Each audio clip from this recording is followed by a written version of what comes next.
Hi കൂട്ടുകാരെ, പുതിയൊരു വീഡിയോയിലേക്ക് എല്ലാവർക്കും സ്വാഗതം. അങ്ങനെ മഞ്ജു ദേഷ്യത്തോടു കൂടി വന്നിട്ട് ഗിരിയോട് ചോദിക്കുകയാണ്, ഗിരിയേട്ടൻ എന്താ വിചാരിച്ചിരിക്കുന്നത്? അവൾ പറയുന്ന ഈ നുണക്കത്ത് കേട്ട് ഗിരിയേട്ടൻ അങ്ങ് ആത്മാർത്ഥമായി അവളെ വിശ്വസിച്ച് പോവുകയാണോ എന്ന് പറഞ്ഞുകൊണ്ടു എന്നാൽ നീ ഈ പ്രശ്നത്തിന് പരിഹാരം കണ്ടെത്ത്.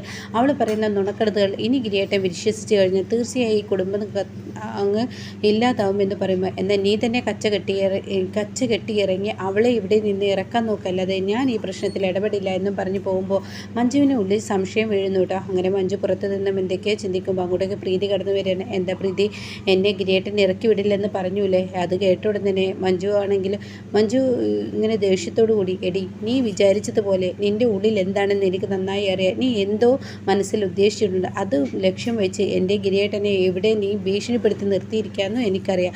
അത് കേട്ട ഉടൻ തന്നെ പ്രീതിയാണെങ്കിൽ ദേഷ്യത്തോടു കൂടി പ്രീതി ഇങ്ങനെ നോക്കുമ്പോൾ ഉടൻ തന്നെ മഞ്ജു പറയാണ്, മര്യാദക്ക് നിന്നോട് ഈ വീട്ടിൽ നിന്ന് ഞാൻ പോകാൻ പറഞ്ഞിട്ടുണ്ടെങ്കിൽ പോയിരിക്കണമെന്ന് പറയുമ്പോൾ, ഞാൻ പറഞ്ഞല്ലോ ഗിരിയേട്ടൻ എന്നെ ഇറക്കി വിട്ടാൽ ഗിരിയേട്ടന് ഒരു പെണ്ണിന് ഗിരിയേട്ടൻ്റെ ഉള്ളിൽ ഒരു പെണ്ണിനോടുള്ള മനസ്സിലുള്ള സ്ഥാനം എത്രയോ വലുതാണെന്ന് നിനക്കറിയില്ല. അതുകൊണ്ടാണ് ഇങ്ങനെയുള്ള പ്രശ്നങ്ങൾ ഉണ്ടാകുന്നതെന്ന് പറയുന്നത് കേട്ടോ. അത് കേൾക്കുന്നതിനോടുകൂടി മഞ്ജുവിന് ദേഷ്യം പിടിക്കുന്നത്. എന്തായാലും നീ പറഞ്ഞ് അതെ, ഒരു ആണ് ഏറ്റവും കൂടുതൽ ജീവിതത്തിൽ എങ്ങനെയാണ് ഒരു പെണ്ണിന് സ്ഥാനം കൊടുക്കുന്നത്, ആ സ്ഥാനമാണ് ഗിരിയേട്ടൻ എനിക്ക് തന്നിട്ടുള്ളത് എന്ന് പറയുമ്പോൾ മഞ്ജു ഇങ്ങനെ ഞെട്ടലോടുകൂടി നിൽക്കണം കേട്ടോ. എന്താണ് നീ പറഞ്ഞത് ഇപ്പോൾ എന്താ എന്ന് പറയുമ്പോൾ, അതെ അത് തന്നെ.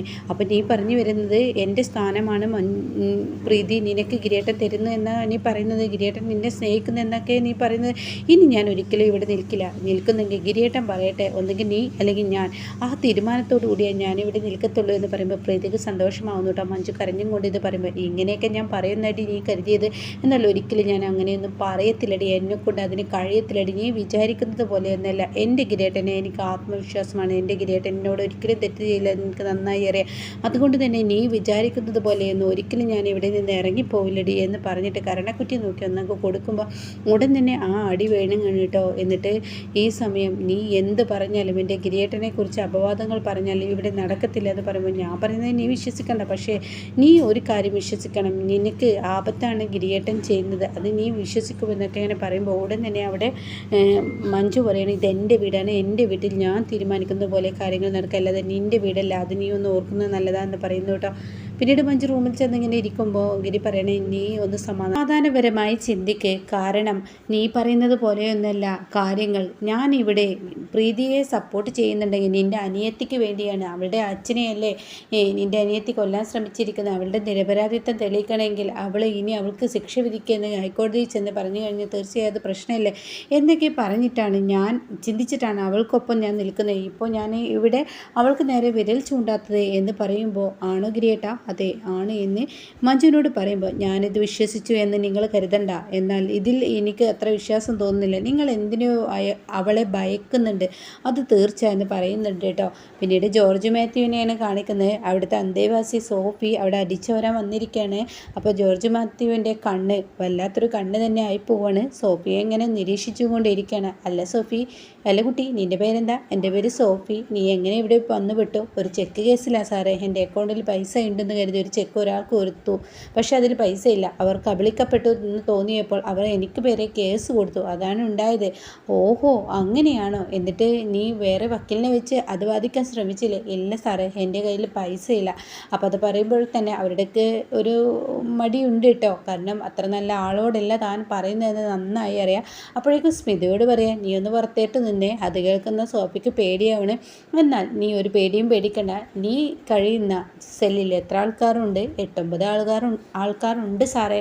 എന്നാൽ നിനക്ക് ഞാൻ ഒറ്റയ്ക്കൊരു സെല്ല് തരട്ടെ? അത് എൻ്റെ ഓഫീസിന് തൊട്ടപ്പുറത്തായിട്ടൊരു സെല്ല് തരാം, കട്ടിലും തരാം, ബെഡും തരാം, എല്ലാ സൗകര്യവും തരാടോ.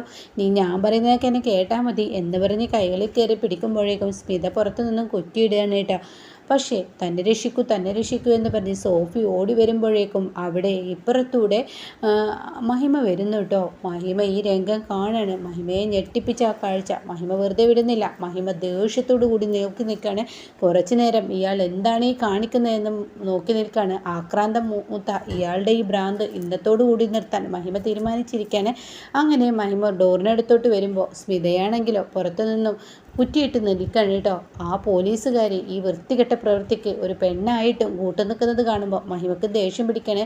എന്തിനാണ് നിങ്ങൾ പുറത്തു നിന്നും ഈ കഥക് കുറ്റിയിട്ടിരിക്കുന്നത്? നീ നിൻ്റെ പണി നോക്ക് വെച്ചേ. ഇത് കേട്ട ഉടനെ എന്താ ഒരു ബഹളം.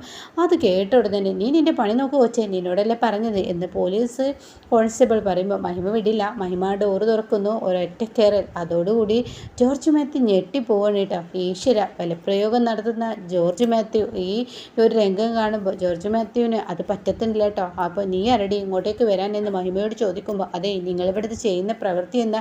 ഇത് കണ്ടിട്ട് എനിക്കങ്ങനെ പോകാൻ പറ്റത്തില്ല. അപ്പോഴേക്കും സോഫി, മഹിമേ നീ വന്ന് നന്നായി, സോഫിയെ മര്യാദയ്ക്ക് വിടാനല്ലോടോ തന്നോട് പറഞ്ഞത് എന്ന് മഹിമയോട് പറയുമ്പോൾ, എടി ഒച്ചേ നീ ആരെന്നാ നിൻ്റെ വിചാരം? എന്നോട് നീ കളിക്കണ്ട, നിങ്ങളോട് തന്നെയാണ് പറയാനുള്ളത്. ഇവിടെ ശിക്ഷയ്ക്ക് വിധിക്കപ്പെട്ട ഞങ്ങളോട് കളിക്കണ്ട, മര്യാദയ്ക്ക് വിടുന്നുണ്ടോ? ഇട്ടില്ലെങ്കിൽ നീ എന്ത് ചെയ്യും കൊച്ചേ?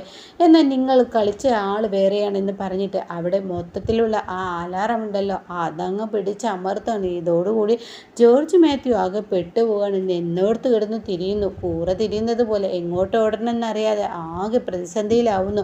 അപ്പോഴേക്കും സ്മിത വിളിച്ച് പറയണേ, സാറേ എല്ലാവരും കൂടി ഇങ്ങോട്ടേക്ക് ഓടി വരുന്നുണ്ട് എന്ന് പറയുമ്പോൾ, എന്നാൽ നീ പെട്ടെന്ന് അങ്ങോട്ടേക്ക് ഒരു പ്രശ്നം ഉണ്ടായിട്ടുണ്ട്, എന്തെങ്കിലുമൊക്കെ തട്ടുമുട്ടുകൾ നമുക്ക് പറയാം, നീ പെട്ടെന്ന് ഓടുകയെന്ന് പറയുന്നു കേട്ടോ.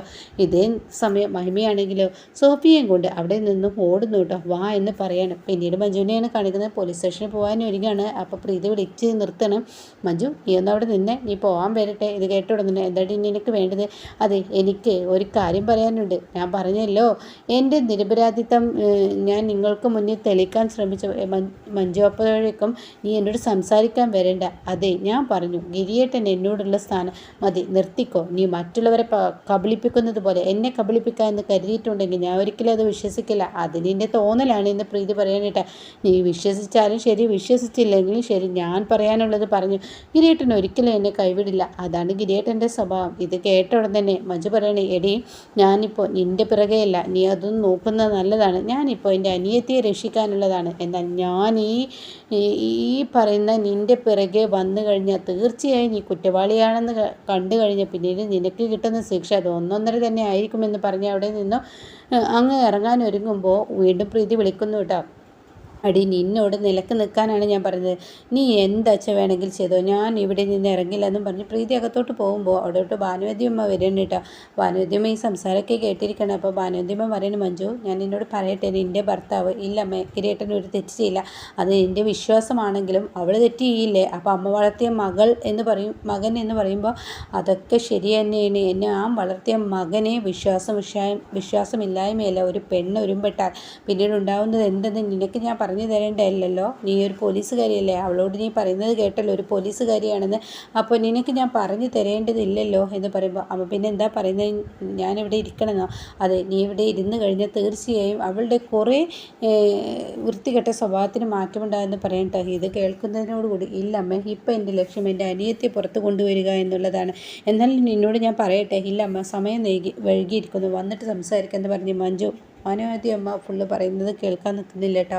ഈ സമയം ഇവൾക്ക് ജോലി എന്ന് പറഞ്ഞ് നടന്നോട്ടെ, സ്വന്തം ഭർത്താവിനെ കൈവിട്ടു പോകുമ്പോൾ ഇവൾ ദുഃഖിക്കേണ്ടി വരും എന്നിങ്ങനെ പറയുന്നുണ്ട് കേട്ടോ.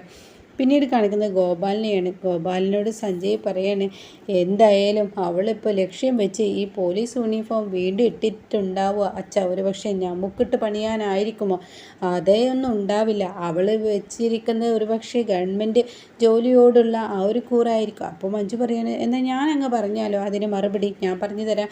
ഞാൻ ലക്ഷ്യം വെച്ചത് എന്തിനാണെന്നുള്ളത് ഞാൻ നിങ്ങൾക്ക് പറഞ്ഞു തരാം. നിങ്ങളൊക്കെ പൂട്ടാൻ തന്നെ ചെയ്യാത്ത തെറ്റിൻ്റെ പേരിൽ എൻ്റെ അനിയത്തി ജയിലിൽ കിടക്കുന്നുണ്ടെങ്കിൽ അതിൻ്റെ നിരപരാധിത്വം തെളിയിക്കാൻ. അത് കേൾക്കുന്ന സഞ്ജയ് പറയണേ, നീ വെറുതെ ഞങ്ങളോട് കളിക്കാൻ നിൽക്കണ്ട. അത് കേട്ട ഉടൻ തന്നെ, അതെ നിങ്ങളെപ്പോലെയുള്ള ആളുകൾ പാവപ്പെട്ടവരുടെ പണം കൊണ്ട് വലിയവനായെങ്കിൽ അവരെ നിലക്ക് നിർത്താൻ എന്നെപ്പോലെയുള്ളവർ ഇറങ്ങണ്ടേ, അതിനുള്ള ശിക്ഷയാണ്. എടി നീ എന്താടി പറഞ്ഞ? അതെ ഗോപാലിനും ഗോപാലിൻ്റെ മക്കളെ കൊണ്ടും നാട്ടുകാർക്ക് ജീവിക്കാൻ പറ്റുന്നില്ല, പൊറുതിമുട്ടിയിരിക്കുന്നു. അത് മനസ്സിലാക്കിയത് കൊണ്ടാണ് ഞാൻ ഈ വേഷം അണിഞ്ഞത്.